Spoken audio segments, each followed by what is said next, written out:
afternoon, everyone, and welcome to our Laguna Woods Democratic Club May program. My name is Rebecca Aguilar, and it's an honor for me as first Vice President of the Laguna Woods Democratic Club to introduce and to welcome Ms. Sabrina Rivera today. Our President, Sue Deering, unfortunately, wanted to be here, but unfortunately she couldn't because she's traveling to visit her family. Before we start the program, I want to thank Pat Leftwich, our manager for the Zoom and treasurer on a daily life, Ms. Nancy Hensel, second vice president, and Mr. Alan Feldman, who are going to be here timekeepers, Ms. Jean Lepolsky, who club's field organizer, who's going to give us the moment of reflection, and to all of you, our audience. So let's get started with Jean. Jean, please. Thank you. So while the world has been distracted by our own national problems and their national problems, women have been ascending to power in countries all over the world. And since the Biden administration began just over 100 days ago, more women are in power than in any other time in our nation's history. I'm going to be showing you a video. I have not been able to identify the creator of the video, but its message is powerful and it's been all over Facebook and YouTube. So without further ado, here we go.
Thank you very much, Jean.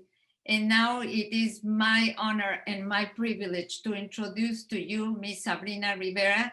It's really very personal for me to be here thanking you and learning from you, since it was someone like you who helped me to become a resident and a citizen of this country. So we need you. Ms. Sabrina Rivera is the Executive Director for the Orange County Justice Fund. And the Justice Fund's principal mission is to raise funds to provide legal representation to indigent individuals in Orange County in the pursuit of justice, to manage, operate, direct, and promote the provision of direct legal representation, community empowerment, and advocacy for individuals facing deportation or to any other indigent residents. Ms. Rivera is formerly the supervising attorney at the Central American Resource Center, CARECEN, for the California State University project that provides immigration legal services to 8 CSU campuses in Southern California in affirmative and removal defense cases. Before CARECEN, Ms. Rivera served as the staff attorney at Western State College of Law Immigration Clinic in Irvine, where she directly represented clients in a range of matters, including deportation defense, humanitarian visas for survivors of violence, citizenship, and asylum. She also supervised and mentored law students enrolled in the Immigration Clinic on cases and community-based education initiatives throughout Orange County. Ms. Rivera currently serves as adjunct faculty at WSCL and has been for the past 6 years, where she teaches a lawyering skills class. She is the former chair of the Orange County Bar Association's immigration section.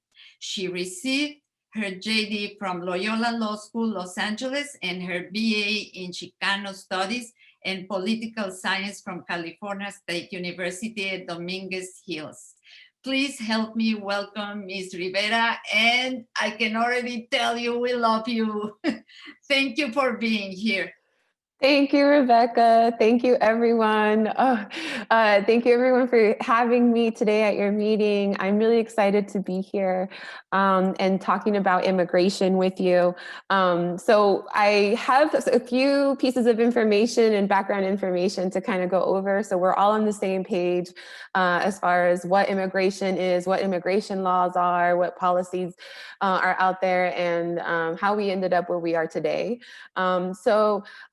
Thank you, Rebecca, for introducing me. It made it easier for me and dig right in. Let me start by sharing my screen so I can share my PowerPoint. Here we go. All right.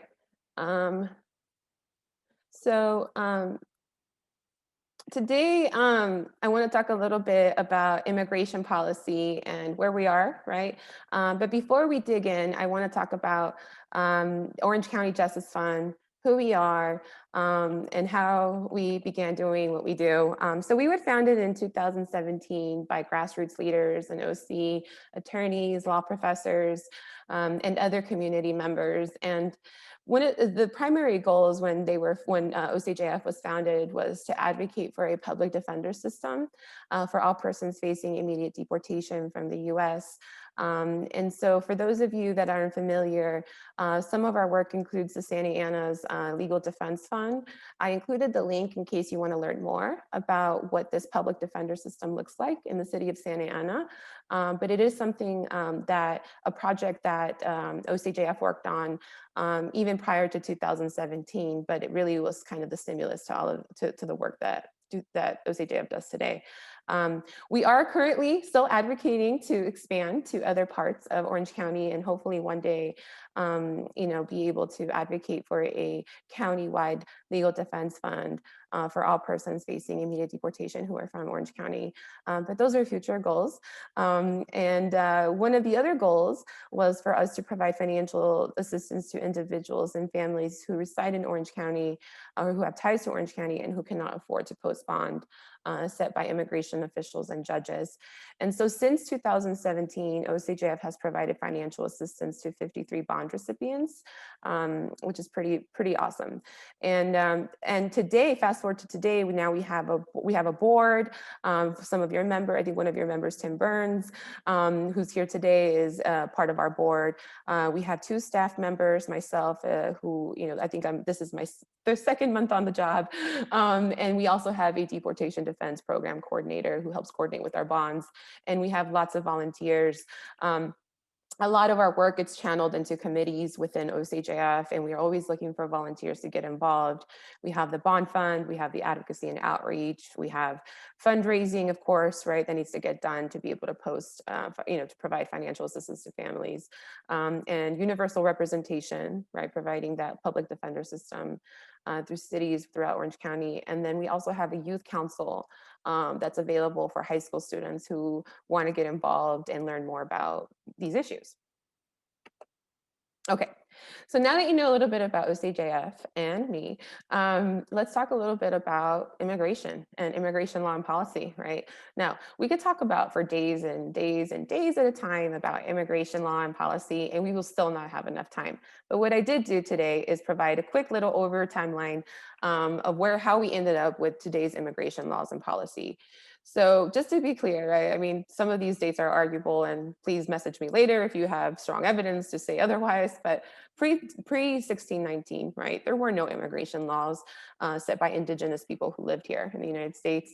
And when it was pre 1865, Civil War, slavery of Africans was happening, right? So there was a different version of immigration laws where people who were brought over from different, Africans that were brought over were classified as, lower class citizens, right? Or not citizens at all, not humans at all. And then we have 1882, where we have the Chinese Exclusion Act, where specifically our federal government moved to exclude Chinese people from coming into the country. Then in the 1930s, we had over 1 million Mexicans who were deported post the Depression, and the federal government wanted to do something. And so they deported over 1 million Mexicans back to Mexico, and over 60% of those people were actually American. In 1965, ban on Asians immigration was lifted. So this was just not that long ago, right? 1965. And that ban was finally lifted. And then the current quota system was established, where we have today, where only certain numbers are allotted every year to certain people from certain countries. And then in 1996, we had major reforms to immigration law that expanded grounds to deportation and decreased available immigration relief. So in other words, where people were able to defend themselves and find a way to stay here lawfully. Then in 2012, we had DACA announced by the Obama administration. 2017, DACA TPS were terminated by the Trump administration. Oh, and then all these Muslim bans happened to all these countries where we call them Muslim bans because the countries that were actually in the ban mostly were predominantly Muslim. And so here are the lists of those countries that were banned from allowing to come in. And then 2021, we have the Biden administration that begins to change policies implemented by the Trump administration. And we're still working on change, right? Whew, all right, that was a brief overview on our dirty immigration law policies over the country, its history. And so before we dig into, right, what's pending today, what Congress is trying to work on today, I want to give a quick chart overview of the agencies that are interplay here, right? Immigration usually is regulated, enforced under the Department of Homeland Security by the sub-agency called Immigration and Customs Enforcement. So they're the arm that actually enforces our immigration laws, right? And Customs and Border Protection are the ones that are port of entries, the border, right? Trying to figure out who's coming in and out. CIS is what they call the friendly arm of immigration, Citizenship and Immigration Services. So there's different pieces when we're thinking of immigration. And of course, under ICE, we have, right, detention, we have, right, people who are being incarcerated for long periods of time, trying to fight their cases, right? And I should have provided a chart also, but we also have Immigration Court, but there's a separate agency. Okay, so let's talk a little bit about pending state, federal, and local law legislation. There's been a lot since I started getting involved with immigration, probably as an advocate in college.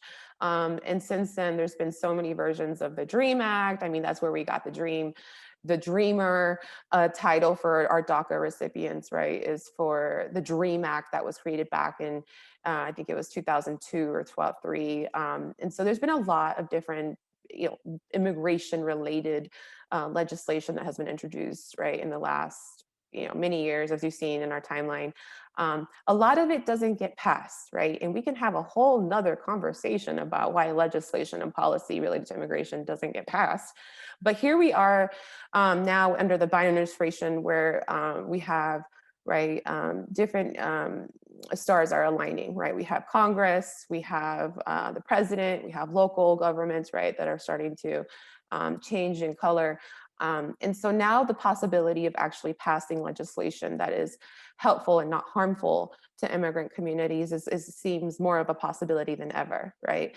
However, there's still a lot of processes that it has to go through, these legislations that we're going to talk about. So it's possible it's never going to move anywhere. It's possible it's going to sit there. It's possible it's been sitting there for a while. So it's really about like movements, right? And like campaigns and how much attention, right, we as a country are paying to these issues. So I want to keep that in mind as we talk about different legislation. Of course, I'm speaking to the Democratic club, who is probably the choir about legislation and where they're at. But anyway, one of the most popular ones right now, and you've probably seen it on your social media, and if not, you should get a look at this up, but the Vision Act. The Vision Act is actually a state proposed law. It was actually in the judiciary this morning, and I think we're still waiting on like 3 members on whether they're going to vote for it. But basically what the Vision Act does is it protects persons who complete criminal sentences and are eligible for release from being detained or transferred to ICE upon their release. So this is a huge problem now.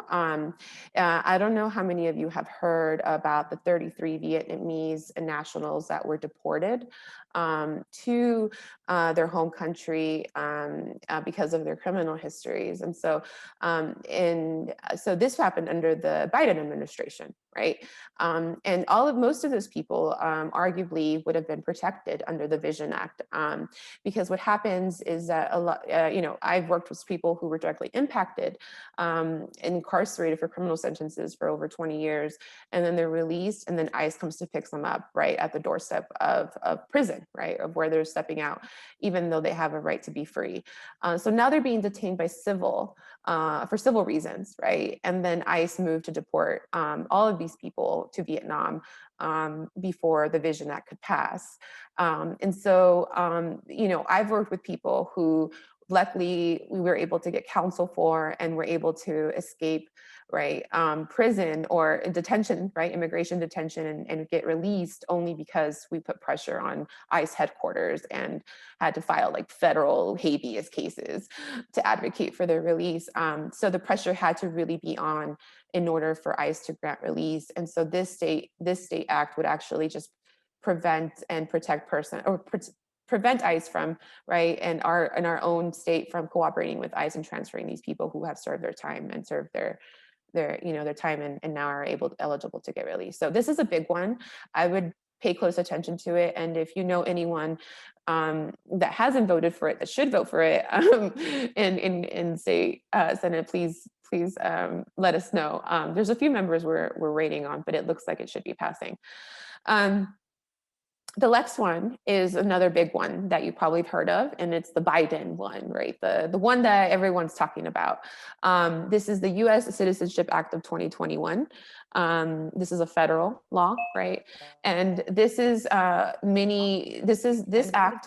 this law, what it would do is it would protect many persons in the United States who are undocumented, and they would be eligible to apply for a path that leads to lawful immigration status after 7 years. So it's a long path, but it is what people are calling the most comprehensive immigration reform that we've seen since 1965, when we saw that quota system and that timeline. And so again, we could talk about this piece of legislation for many hours, but it is pending, and Congress is looking for support on this. The other one that may be very popular that you've heard of is the American Dream and Promise Act of 2021. It's federal law. Pathway to U.S. citizenship if you entered the U.S. before you were 18 and you demonstrate continuous presence. This law was pretty much usurped by the other law, the U.S. Citizenship Act of 2021, because it was introduced later. This one was really to protect the young people who were worried about DACA being terminated by federal judges or the Trump administration. And so this protects a different category, subset of people, but most of the people that qualify for this should qualify for the Biden plan. The other one that's been kind of quiet is the Dignity for Detained Immigrants Act. I'm not sure if you've heard about it, but it's still pending, still out there. And it's really moving to end the use of private detention facilities across the country, repeal mandatory detention, which is huge, prohibit solitary confinement. Yes, it happens, and it happens all the time. You'd be shocked for the reasons why it happens, and promote community-based alternatives to detention. So this one's one that's been kind of quiet. I'm assuming because of the extremes it's asking for, which is not extremes, but I think in Congress it is. But I just wanted to highlight this in case y'all were interested in supporting it. Okay, so those are a few policies that I wanted to highlight. Again, our time is limited today, but we can talk about lots of other pending legislation that may or may not go through. One thing I did want to ask for all of us to consider is who gets left out of the policy, because whenever, we talk about comprehensive reform or legislation, we also want to be thoughtful about are we harming anyone? Are we harming any communities who maybe can be included, right? And remember again, we have a Congress and an administration who we're all on the same team here, right? And so really we get to play, best case scenario here. What is the best case scenario? And I feel like I think some people, including OCJF, have strong, opinions standings that some of these legislations, pieces of legislations fall short, because it leaves out people or it harms people. And so I wanted to just kind of outline a few things to y'all. The due process rights for persons that remain incarcerated in detention centers in Southern California and across the country, those weren't really addressed in any of the legislation except the last one that I shared with you that actually talks about incarceration. But the federal mainstream legislation that's looking to get passed, and it doesn't mention anything about the due process rights for persons who are incarcerated. And they don't mention, the persons who complete criminal sentences and are eligible for release, like the Vision Act, And so for those of you to want to learn more about the actual communities that are being impacted, I would encourage you to look up Be It Rise, who's an OC-based org, and the Long Beach Southeast Asian Anti-Deportation Collective. They both do work in this particular area, just because they're most directly impacted. The other thing is detainees get left out, People who are actually incarcerated right now, who are eligible for bond. And so some immigration bonds have, all immigration bonds have no upper limit cap, So the law right now, as it's written, they have no upper limit cap. And so legislation could have easily included, immigration, an upper limit cap, And the highest reported bond so far that we've learned of is $250,000. So I don't know about you, but I don't have $250,000. And I'm pretty sure an asylum seeker who came with nothing to this country except maybe a birth certificate, possibly, has $250,000 to bond. And then, of course, the lowest is $1,500. So that they did include in the law, that the lowest is $1,500. So these are things that got left out, and we just want to know why, but also maybe this is a good question for all of us to consider moving forward is, who gets left out. The other thing I want to kind of highlight is an uplift is the Black Alliance for Just Immigration, BAJI. They put actually a statement out regarding the American Dream and Promise Act. I'll just leave the links here for y'all if y'all want to visit those statements later. But basically what the statement said is that it was anti-Black because it still continues to criminalizes certain communities, which often are Black, Black and people of color, specifically youth. Okay, so that was a lot, but I know we are on a time crunch, and so I wanted to fit it all in, and hopefully we can have some good. I'm sure we have lots of questions, but before I end, I also want to give a shout out on how we can support. I want to be able to provide our information if you're interested in donating or getting more involved with OCJF. I also want to give a shout out to BAJI, and I encourage y'all to support legislation that advocate for alternatives to detention and incarceration. Okay, And if you have any questions, feel free to email me directly. I'm pretty responsive on email. If not, I'm open to answering them now, and I'm going to stop sharing. Hello, everyone. Welcome back. All right. Do we have any questions? Yes, we do. I'll start. We got one email, and she says it's a sentence, but you may want to comment. She says, I could solve the immigration issue with one sentence. Penalize those who hire illegal immigrants. We keep punishing people for seeking safety and economic opportunity, but not those who enable them. If employers were held liable, the supply of illegals would slow, big fines, loss of license, closure, and so forth. I realize that Americans don't want to pay $8 a pound for tomatoes and peaches, but why do we think we can have it both ways? How much time do we have, Pat? Well, I had more questions. Do you want to skip that one? I mean, we're getting into now systems of like, asking questions about our system of capitalism, whether it's compatible with the system we're trying to create in the future. I'm not saying capitalism is bad, right? But I'm just saying, because we're talking about employers and right, keeping the prices down, and if we want to penalize employers for doing this, like, I mean, not that I don't have anything against penalizing the employers, by the way, for treating people harmfully, but the thing is that that's just a symptom, right, of the issue.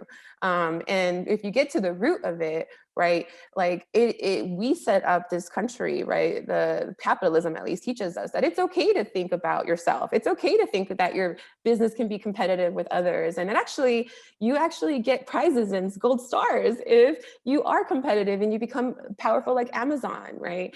And so I think it's a bigger conversation, right, about not just like who do we penalize to make sure this problem is solved, but it's also right being aware of the moving pieces that we're operating in a bigger system, right? And so it's something that I'm always grappling with as an immigrant rights attorney is going after the employers, for example. Is that going to do harm, or is it going to help people, right? And it's probably going to help people, but it's probably also going to harm that business, right? And I understand we want to penalize those businesses, but then it's like they're just going to go, they're going to go open up another business. And so again, it's a symptom, right? But that's a really good question. You should have another topic for that at a general meeting. Okay. All right, here's another comment. People in the anti-immigration movement should stop and think once in a while, no matter how critical they are of our government, that we are incredibly fortunate to live in a country that people want to come to, not flee from. Any comment on that one? Yeah, I mean, I think the narratives of why people come to this country, sometimes is robbed by people who have power to have narratives that take over the national narrative of how a certain people feel about something. And so I think there are many reasons why people come to this country. Some of them, come in lawfully, some of them don't. Some of them come because of employment issues. Some of them come from, fleeing violence in their own homes, some from their own governments. And I think, that's why I love what I do, because every time I meet somebody else, I learn that one story is not dominant of everybody's story. Everybody comes with a story, right? And they're all worthy of being heard. And I think we as a country need to decide, like, do we welcome them? And what does that mean, right? To welcome them, right? If we're not going to put up barriers and ways to keep them out, like our laws are doing, right? Because at some point, even if we pass legislation, we're still going to have more people coming in, right? Or more people trying to come. And I think it's just important to keep listening to why people are coming and then act accordingly. There are many reasons why people are coming. Okay, here's one from Jean. What types of volunteer activities is OCIF looking to fill? Ooh, So many. No, so we saw the breakdown of our committees. Usually we ask what your interests are, whether it's advocacy, policy or fundraising, or, we have a bond fund committee as well that we're trying to revamp and expand our reach. And so we're also working on a website that should be launched pretty soon. And it's a way for you to sign up, and volunteer, and we can channel you into a committee. Okay. And from Rebecca, were there immigration changes during World War II and during the Vietnam War? And how is the quota per country decided and by whom? Ooh, how much time you got? Ooh, this is such good questions. Yes, I mean, usually if you study our immigration laws, most of them are reactive, right? They're reacting to a problem. They see a problem, now they're trying to solve it, right? And it's probably been festering for many years and they just kind of sit on it. And so after World War I, II, after the Depression, they deported masses of people because they thought they were to blame for the Depression. And then fast forward to World War II, when you have specific laws being in place to imprison Japanese people, right? Because of what we think, they've done or they're doing. And so my impression has been of immigration laws that it's been very reactive to try to almost like, okay, like something bad happened, we're scared, let's do something, right? To not feel scared anymore. And that's been my impression, like with the immigration. This is the first time where I've heard an administration, Biden, say, let's look at the root causes. I hate to say this, but I think it was the Trump administration that actually said, I want to go over there and yell at the people over there. And I was like, what? Like, I think I agree with you, because I think we need to have a conversation with other countries, like, what's happening here? Like, why are masses of people, we know what's happening, right?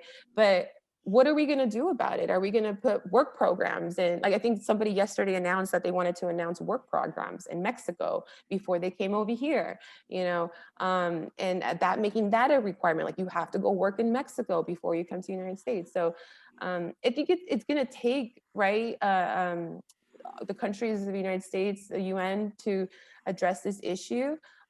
Because I think if we leave it to individual countries, we end up seeing what we see here in the United States, which is we want to build walls, we want to build barriers and keep everyone out because we have our own problems, right? Which is true, we have our own problems, but so does the rest of the world, right? And they're facing similar issues we are about immigration.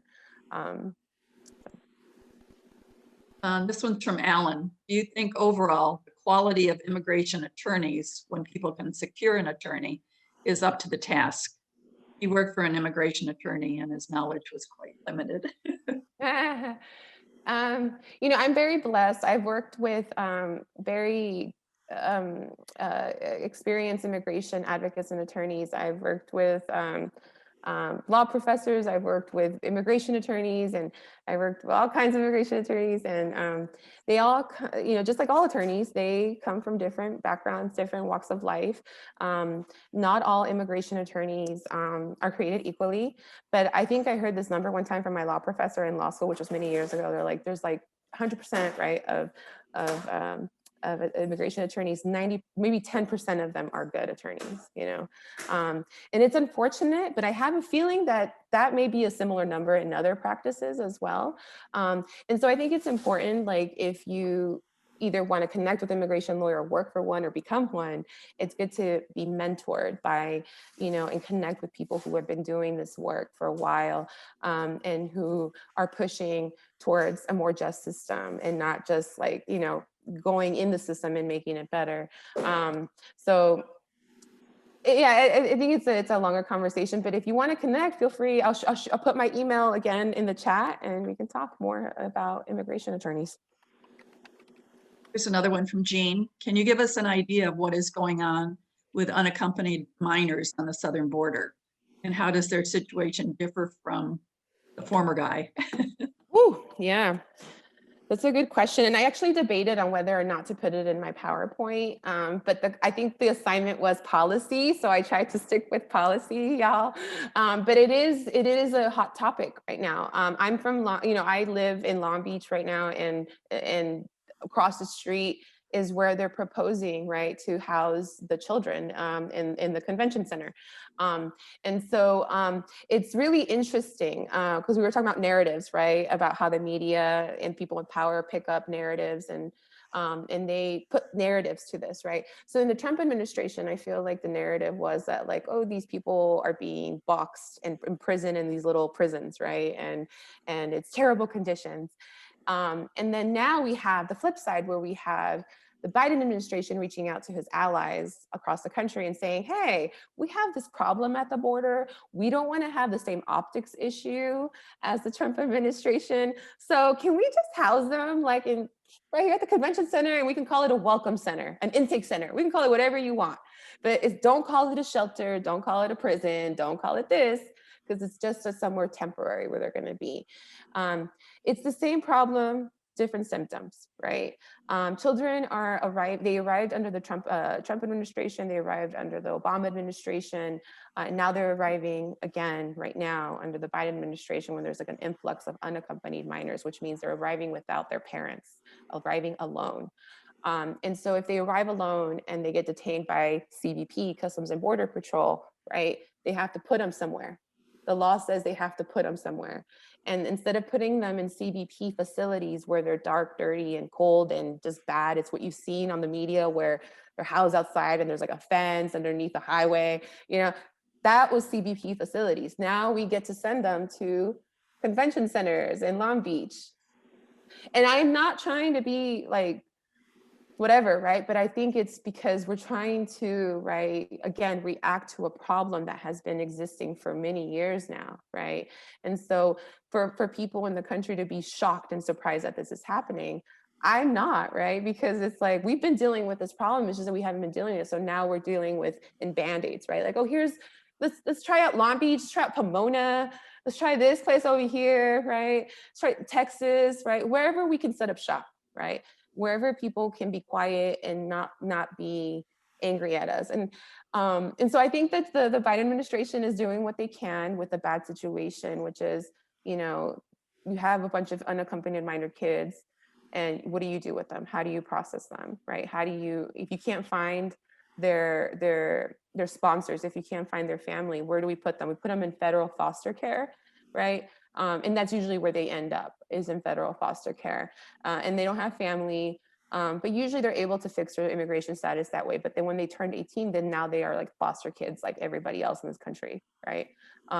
So, if you see the whole problem, right, in the bigger picture, it's a lot more deeply rooted than just setting up shop here in Long Beach or in Pomona. It's like, okay, these kids are going to keep coming. So are we just going to keep setting them up everywhere? I mean, it's a question. It's a question, and I think we can all talk about this for days, right? Like, what are we supposed to? What are our elected officials supposed to do? Because right now they're just reacting, right?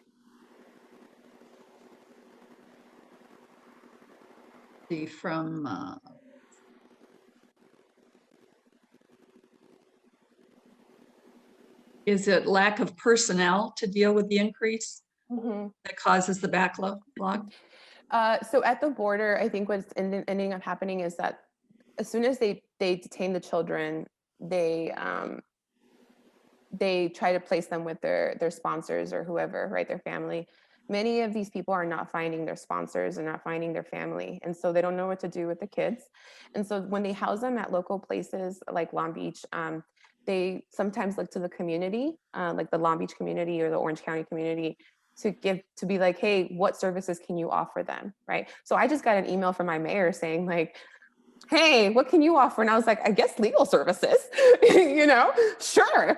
But I'm also kind of uncomfortable with my Long Beach mayor taking the narrative from these kids, right? Like, it's not okay. They don't want to be here. They just want to go to their family, but also like, how do we do that? How do we get that to happen? And sometimes the unfortunate truth is that a lot of times these kids never see their families again because they don't have any, or, they're orphans. And I've worked with these kids before. It's tragic. It's tragic.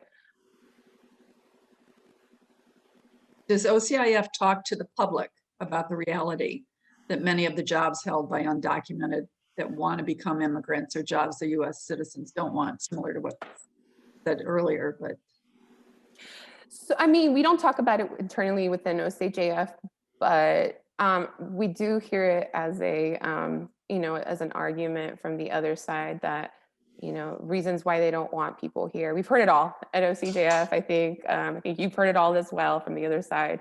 But I think that's why I think earlier I said about like trying to not think of ourselves in such a like insular situation where like, oh, these people are taking jobs from you. But it's more of like, okay, why, what are we doing here? What's going on here across the country, right? Is it just this company? Is it just this worker, right? It's happening all over, right? And so if it's a systemic issue, right, is it going to matter much if we take out 5 undocumented immigrants from a Mississippi chicken plant? Right? Like we take out 100 people, is that going to solve anything? Undocumented workers that, work for very low wages and there's a mass rate, right, of them. It's not going to do much, right? Because the employer is just going to go back to work and they're going to hire more low wage workers, right? So now we have low wage, right? Because this is what the employers say is that like, well, if we make our wages higher, then we're out of business, right? And so that's when the whole conversation about, okay, then maybe the system we're operating in, right, isn't working anymore, right? Because we keep going back to the same thing. Like, do we punish the employer? Do we punish, right, the employee? And I think sometimes we end up in circles, right? Alan, how much of the argument over immigration do you feel is racially, ethically based? Personally or OCJF? No, I mean, it depends who you ask on the, who represents OC. I mean, everyone, right? It depends who you ask, where you're coming from, what's the issue we're talking about, right? What policy are we talking about? Because it's really easy to label, right, like the other side as being anti-immigrant and anti-this, but if you really think, I think what I like to ask is, what does that look like in policy, like anti-immigrant, or pro-immigrant? What does that look like in policy? And I think there's room there to negotiate with the other side. And I think it's happening right now with the bills that we just talked about. How much do I think it's racially, ethnically based? I think it depends on who's speaking on the issue, the organization. Like, I don't think Congress members, or at least not all of them, speak, from a place of racial hate. At least I haven't seen it, but I think there's definitely arguments to be made there. Yeah. What can the US do to address the root causes of immigration? And does this apply only to countries to our south or around the world? I would love to hear from all of you about what you think the United States can do. No, I think I've struggled with this conversation, with this issue, this question through my whole career, is how do me and then collectively, right, move towards helping. And I think I think for me, I start with the people who are directly impacted by listening to them, the people who are really be feeling the brunt or felt the brunt of the Trump administration's immigration policies, and they're still feeling it under the Biden administration. We start by listening to what they're saying and believe them that this doesn't work. And so I want to start by also envisioning, at least personally, I think OCJF, we're working towards organizationally, like internally moving towards responding towards this time, changing our vision a little bit, right? Hopefully this summer. But sometimes it takes changing with the times to correspond with the needs. And I think we just got to listen to who's being impacted, who are the people being deported, the families that are being split up, they're still out there.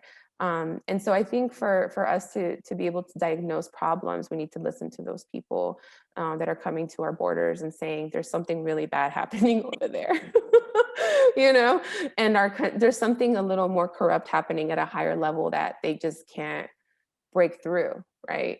And I think as Americans, I don't know if this is a very American way of thinking, but we have power. I was just in a meeting before this and talking about power and, organizationally, what kind of power do we see ourselves having, and how do we use that power, right? And I think that your organization has lots of power, and it's just how you use that power, right? Either by advocating for legislation, or using your city as a welcoming city to make sure that these youth are either placed somewhere safe or get on a path, right? So they can start healing from their journey, because these are kids. So those are just some personal opinions, but talk to me in a couple months after I talk to OCJF about what we do. And Rebecca wanted to know about the quotas today, the current quotas. Yeah. Quotas today still exist, and they've been in existence since 1965. Quotas pretty much mean, this is the Department of State. It's a different agency, federal agency, that sets the number of visas that are accessible to people that want to come to this country lawfully. And the numbers that are assigned or given each year are based on country. So people from like Mexico, if they want to bring a brother from Mexico, right now the wait list is over 20 years. If somebody wants to bring somebody from India, I think it's over 20 years, right? So it just depends on the country and the type of relationship you have with that person.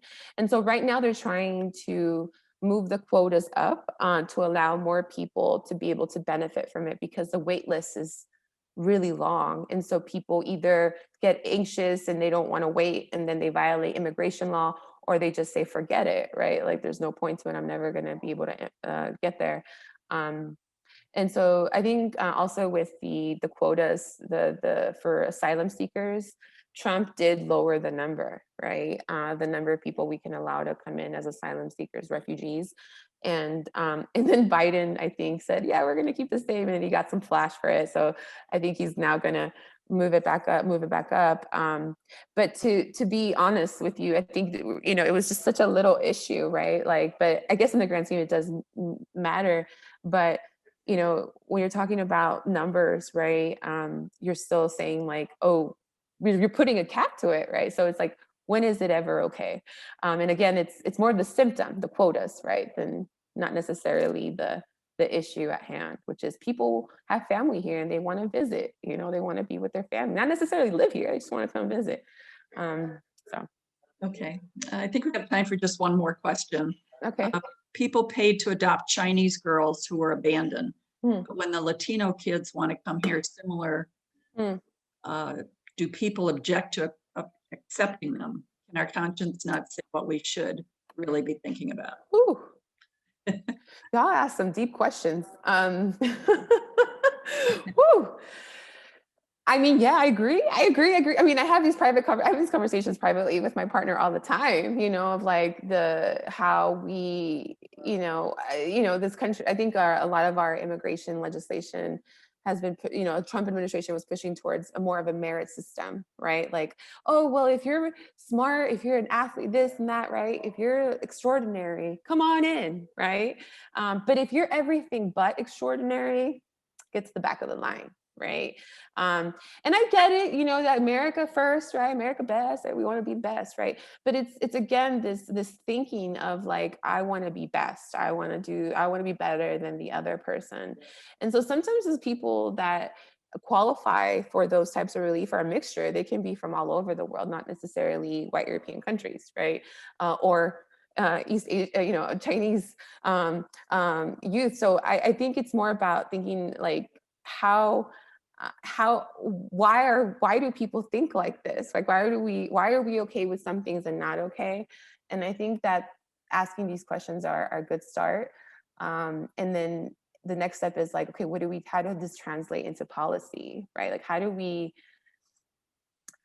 push our Congress people to include more people that are sometimes ousted, right?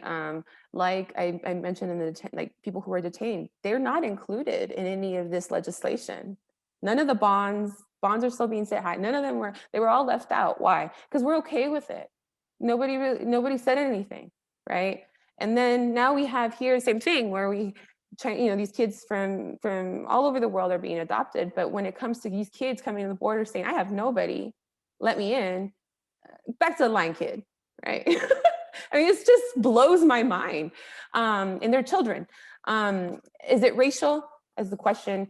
I'll leave it up to y'all to decide. I mean, I have my own personal thoughts, but I think there's arguments to be made that in some situations it is racial. It could be racial, not necessarily like racist, but it can be a bias that sometimes we carry, right? Like I hate to, and I'll share this personal story that, you know, my whole life, my mom told me to straighten my hair because it's messy and it's out of control. And I never understood why my hair was such a problem with my mom, but it turns out, right, my mom was taught by my grandmother, who was taught that like having straight hair was more pretty and more Spanish, right? Like Mexico, I'm talking about Mexico, right? Light skin, right? Blue eyes, right? And it comes back from this culture that, you know, if you have lighter skin, if you have straight hair, not mixed hair, then you're okay, right? You're in a different system. And so I think this goes way back, y'all. Like, you know, how we colonized the whole the Americas and the caste system that was brought in. I mean, talk about, you know, Reconstruction period, you know, all these different things where we kind of just institutionalized accepting these biases, like, oh, it's okay to treat certain people okay because it's those people, you know. It's tough. It's a tough question. Y'all ask tough questions. Yeah, I think we're about out of time. So Rebecca, you're still muted. We'll turn it back to Rebecca. Ms. Rivera, or Sabrina, if I may call you, for me, a good speaker is one that not only brings information, but brings so many more questions to ask and being hungry to hear more of what she has to say. So I think that you have left us with so many questions that we want to get answers from you and others. I'm sure that we're definitely going to be calling on your organization, becoming volunteers in any possible way, and hopefully finding donors for you. And it's just, you've done great. You are wonderful, and we thank you with all our heart. Thank you very much. Thank you, Rebecca. That was very sweet. Thank you. Thank you all for having me. And you're welcome to bug me anytime. Thank you all. Thank you.